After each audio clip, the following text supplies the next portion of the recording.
Hello everyone. Post Covid phase में patients कुछ अनूठे चैलेंजेस और प्रॉब्लम से जूझते हैं जिन्हें सही तरीके से हैंडल करना बहुत ज़रूरी है। हमारे पिछले कोविड केयर के वीडियो को आप सभी ने बहुत पसंद किया, इसलिए एज टीम लाइफ ब्लिस हमने डिसाइड किया कि इसका पार्ट 2 बनाना ज़रूरी है।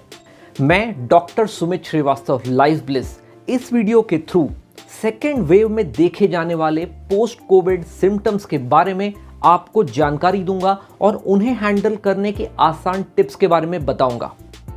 पोस्ट कोविड फेज में देखे जाने वाला सबसे पहला कॉमन सिम्टम है ड्राई कॉफ। सूखी खांसी कुछ पेशेंट्स को कुछ दिनों से कुछ हफ्तों तक सताती है। माइल्ड कॉफ के लिए अमूमन किसी ट्रीटमेंट की ज़रूरत नहीं पड़ती, लेकिन कुछ स्पेसिफिक केसेस में कॉफ सप्रेसेंट्स या इनहेलेशनल स्टेरॉइड्स की ज़रूरत पड़ सकती है। पोस्ट कोविड फेज में दूसरा कॉमन सिम्टम देखा जाता है जीआई डिस्टर्बेंसेस के फॉर्म में, जिसमें पेशेंट्स को एसिडिटी, डायरिया या कॉन्स्टिपेशन जैसी तकलीफ हो सकती है। इस चीज़ का कारण कोविड इन्फेक्शन होने के साथ साथ कुछ मेडिसिन के साइड इफ़ेक्ट्स भी हो सकता है। नॉर्मली ये सिम्टम्स अपने आप सेटल हो जाते हैं, लेकिन कुछ पेशेंट्स में एंटासिड्स या लैक्सेटिव्स की ज़रूरत पड़ सकती है। पोस्ट कोविड फेज में तीसरी प्रॉब्लम जो पेशेंट्स महसूस करते हैं वो है बॉडी एक या joint pains. Again most of the times ये है सेल्फ लिमिटिंग होता है, लेकिन कुछ पेशेंट्स में पैरासिटामोल या कुछ पेन किलर्स की ज़रूरत पड़ सकती है।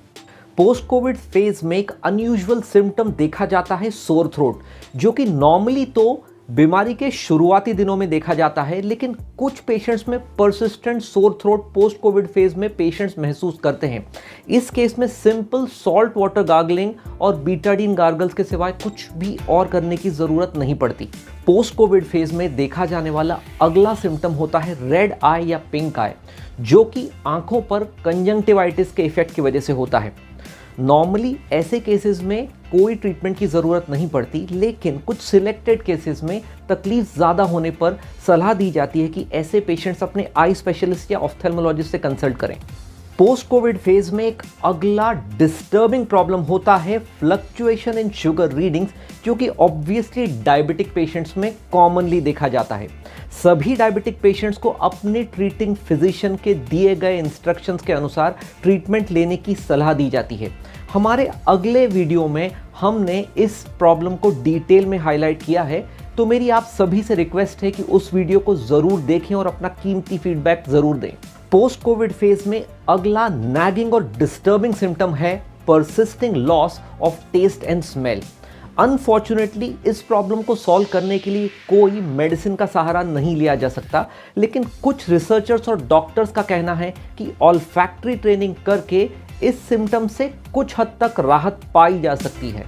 एक अगला डरावना सिम्टम जो पेशेंट्स के साथ साथ काफ़ी हद तक डॉक्टर्स की भी एंजाइटी बढ़ा देता है वो है post Covid fever recurrence. Post Covid fever first wave के कंपैरिजन में सेकेंड वेव में हम ज़्यादा मात्रा में देख रहे हैं। पोस्ट कोविड फीवर का कॉमन कारण होता है लेट साइटोकाइन स्टॉर्म या कुछ डायबिटिक पेशेंट्स में इम्यूनिटी लो होने की वजह से देखे जाते हैं यूरिनरी ट्रैक्ट इन्फेक्शन, जिसे कहा जाता है पाइलोनेफ्राइटिस। एक आखिरी और अनकॉमन चीज़ जो पोस्ट कोविड फेज में देखी जाती है वो है लॉन्ग कोविड।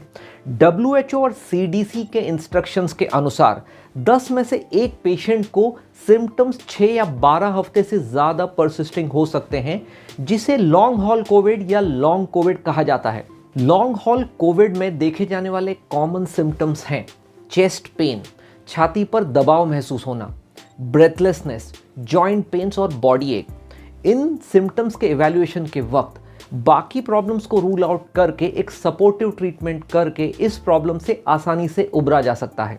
फ्रेंड्स, इन सभी चीज़ों से डर लगना या डिस्टर्ब्ड फील करना एक आम और नेचुरल बात है, लेकिन हम सभी को एक बात हमेशा याद रखना चाहिए, difficult roads lead to beautiful destinations.